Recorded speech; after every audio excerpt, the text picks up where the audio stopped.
I've wanted to make a video about Lost in Random for a while now, but the universe was like, no. It came out in September 2021, just as my day job was returning to normal post-lockdown, and a couple of weeks before I went through the absolute worst house move of my entire life so far. I bought it on release day, finished it in a few days, and I remember loving it. And after seeing so few people talking about it after release, I genuinely regretted not finding the time to do it myself. It's a game I feel more people should know about, so here I am, almost a year later, playing through it again, so I can talk to you about one of my favourite games of the past year. When I first saw the reveal trailer for Lost in Random during the 2020 Summer of Games E3 replacement because everyone has the Rona thing, I thought, oh wow, Tim Burton's made a game! So I did some quick googling only to find that no, Tim Burton has not made a game. Regardless, I thought it looked alright, but I didn't really know what it was. Fast forward almost exactly 1 year later and we finally got to see a gameplay trailer. And my interest went from looks alright to, oh yeah, this looks great, I want to play this. And I am so glad I gave this game a chance. In Lost in Random, you play as a girl called Even and her companion Dicey, who embark on a journey across the land of Random to save her kidnapped sister from an evil queen who lords over the land with an iron fist. It's a simple story, and one we're all familiar with, but where Lost in Random's story excels is in the world itself. The land of Random is split into 6 regions, and each region has its own story, characters, and problems to solve. For example, in one area you could be trying to solve a murder, and in another, you're trying to free a prisoner from that region's ruler. They all feel like their own self-contained adventure, but the actions you take and the information you collect along the way are constantly pushing the main story forward. The history of Random is drip-fed to us through NPC interactions, and over time, we learn how the world became what it is, and each area Even and Dicey visit is full to the brim with characters to talk to. The NPCs are all fantastically voice acted and have their own distinct personalities, and I found myself genuinely caring for a few of them, most notably the mayor of Two Town and a 3-eyed monster called Seymour. The script is solid and full of jokes that wouldn't be out of place in a Double Fine game, and I'm not ashamed to say it got more than a few laughs out of me on both my playthroughs. The world's lore is rich and fascinating, and I'd love to see it expanded upon in another game, or even a comic or animated movie. The individuals at Zoink, the game's developer, have created an amazing world that kept me hooked from start to finish, and I genuinely hope they're able to keep expanding this world. So, how's the gameplay? Honestly, it's mostly great. As I mentioned earlier, Random is split into 6 sectors, and Even and Dicey explore them one at a time in numerical order. Considering how small each area is when compared to other games that use a similar structure, there's a lot to do. On top of the main quest line, each town has several optional side quests to find and complete, and although most of these side quests are really just fetch quests by any other name, I found myself having a lot of fun with a few of them. The standouts for me being collecting ghost stories for a ghost story vendor, and one I'm not really sure how to describe, but it left me questioning if what I'd done was morally okay. I won't say any more, but the footage on screen right now is from that quest, so if you've played it, you know exactly what I'm talking about. There's also pages from a magical storybook to find and collect, which are usually hidden away and involve solving a light puzzle before you can grab them. These pages are well worth your time, as the story they tell once they've all been collected is, well, I'll let you find that out for yourself. But if you're enjoying the game's story and want to know about the land's history, finding these pages is a must. Total side quests and storybooks for the area are recorded on the map, but the map itself isn't great. It looks nice, but a complete lack of a player marker or compass indicating precisely where Even is on the map, or even which way she's facing, can make using it to find your way around annoying. And I get that this is how maps in the real world work, but the real world also has GPS and Google Maps, which are far more immediate and effective than old school cartography. For the most part, Even feels great to control. The only time I had any issues was when sprinting due to her turn arc being larger than when she's running normally, and I'd find myself overshooting a turn and running into a wall. I also found myself getting stuck on small pieces of terrain when exploring, which was frustrating. Progression is linear, so once you're in a region, you're there until you've done all you need to do. and you can only travel forward to the next region, never back to the previous, which can be annoying if you forget to pick something up, but it does make perfect sense from a narrative standpoint. There are also board game arenas in each sector that are usually tied to the main quest line. The objective for these arenas is to roll dicey to move your playing piece to the goal, and defeat any enemies that remain at the end. Each arena has different additions and obstacles to overcome, but they're all a variation of get to the end quick. They're an inoffensive distraction to the exploration, but not something I think about again once they're over. Lost in Random has one of the most interesting combat systems I have ever experienced. Throughout her adventure, Even collects cards, and these cards are used in combat. Enemies have these protruding crystal growths on them, which can be hit off when using Even's catapult or by blink dodging through an enemy as they're about to attack, which is indicated by this spidey sense looking visual here.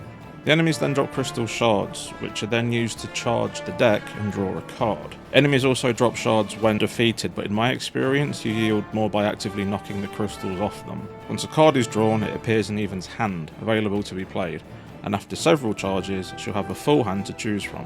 This mechanic walks the line between fun and frustrating, depending on how easy the crystals are to hit on an enemy, how quickly they regrow, and where Dicey is during the fight, because only Dicey can collect the crystal shards, and it can get really frustrating waiting for him to do so.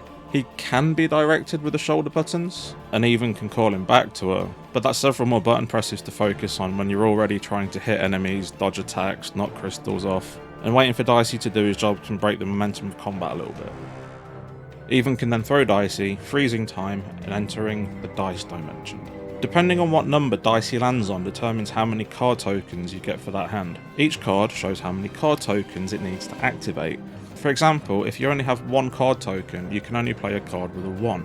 But if you have 2 card tokens, you can play 2 1s or a 2. There are also cards with 0 tokens, and you can play as many of them in your hand as you like. Initially, Dicey is only able to roll a 1 or a 2, but as the story progresses and you find more pips, he's able to roll higher numbers, eventually getting to 6, allowing for more powerful cards to be played over time. There are 5 types of cards: weapon, damage, defense, hazard, and cheat. And learning how to use each correctly and effectively can have truly devastating effects in combat. Once you've picked your card or cards to play, attacking an enemy or pressing the button to leave the dice dimension unfreezes time and the real fun begins. Dicey is able to manifest the cards you've played, so if for example you choose to play a sword, Even can now attack with a spectral sword. Summon weapons have a durability meter which goes down every time she hits an enemy, and stacking 2 cards of the same weapon increase durability and attack power. Similarly, if you pick the bow card, Even's slingshot is replaced by a bow for a short time, and 2 bow cards can be stacked to increase the number of arrows from 10 to 20. There are special effect cards such as the ability to damage enemies when breaking crystals, making crystals worth more so you can play more cards more quickly. There are bomb traps, health potions, the list goes on. You can hold a maximum of 15 cards in your deck at once, and there are loads of ways to curate your deck to your preferred playstyle. I absolutely adore this combat system, but it isn't without its problems. Being both dice rolls and card focused, there is a huge luck element involved. Sometimes you'll see your hand fill with great cards, give dice your roll and hit the maximum number of card tokens. Then play your hand in a way that uses every card and you just unleash hell upon the enemy. Other times, quite the opposite will happen. You'll get a crap hand and roll a 1, then have to spend more time collecting crystals to try again, and it feels like you're wasting time waiting for RNGesus to finally bless you with a good hand. This is also true for healing, which is done by using cards, but if you're just not lucky enough to draw them when you need them, or have the correct amount of card tokens to use them when you do, you're out of luck. This can drastically break the flow of combat, and stumbling like this can take all the fun out of an encounter. But when it works, it is so gratifying, and I absolutely love it. Your melee weapons hit with a nice crunch, the sound and impact of explosions is satisfying as hell, the dodge mechanic is responsive and rewards you for aggressive play, which makes blink dodging really satisfying to pull off, especially when you've just played a card that makes blink dodging damage an enemy too. Now, Lost in Random is certainly not the first adventure game to use a real-time combat system utilising cards. Off the top of my head there's Kingdom Hearts Chain of Memories and its remake, and the Lost Kingdom games on the GameCube, but in my experience, it is the best.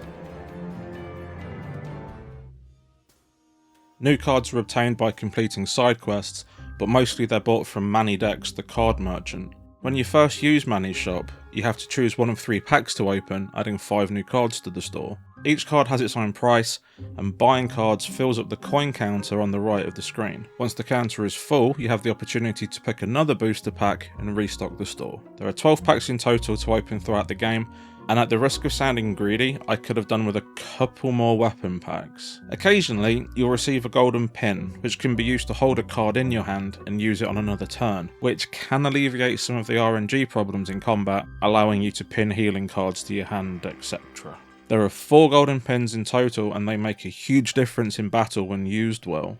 To buy cards, you of course need coins. These are given as rewards for completing some side quests, by sending dicey into these little holes, and by breaking these blue pots littered around everywhere. Coins can seem scarce, but there is more than enough to buy every card in Manny's shop, and there's even a little trophy for it if you do.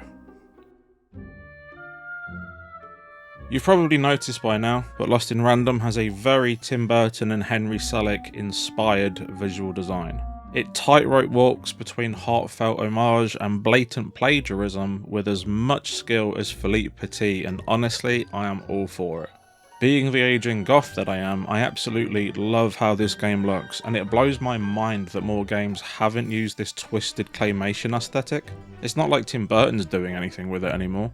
In keeping with the visuals, Blake Robinson's haunting score is heavily inspired by Danny Elfman in the best possible way. I get the visuals and music aren't going to be for everyone, but they are absolutely for me. The Nightmare Before Christmas is one of my favourite films of all time, and I have a soft spot for Coraline and genuinely fun memories of James and the Giant Peach from my childhood. Then there are the Tim Burton directed animations, and as much as I don't like The Corpse Bride as a movie, there is no denying it is a visual masterpiece, and I adore Frankenweenie. So yeah, Lost in Random is right up my street. I don't know if I've made it obvious enough, but I enjoyed the hell out of Lost in Random. It isn't perfect by any stretch, but the pros far outweigh the cons in my opinion. Movement, exploration and combat all feel satisfying and, most importantly, fun. The story and characters are genuinely wonderful, and the writers at Zoink have done an amazing job crafting a world I've ended up caring for deeply. And this of course is helped in no small part by the stunning visuals and tonally perfect soundtrack. Though I suppose you can't have the sweet without the sour. And Lost in Random has its share of issues. I noticed this weird visual bug that occurred when I used the quick draw card during a battle.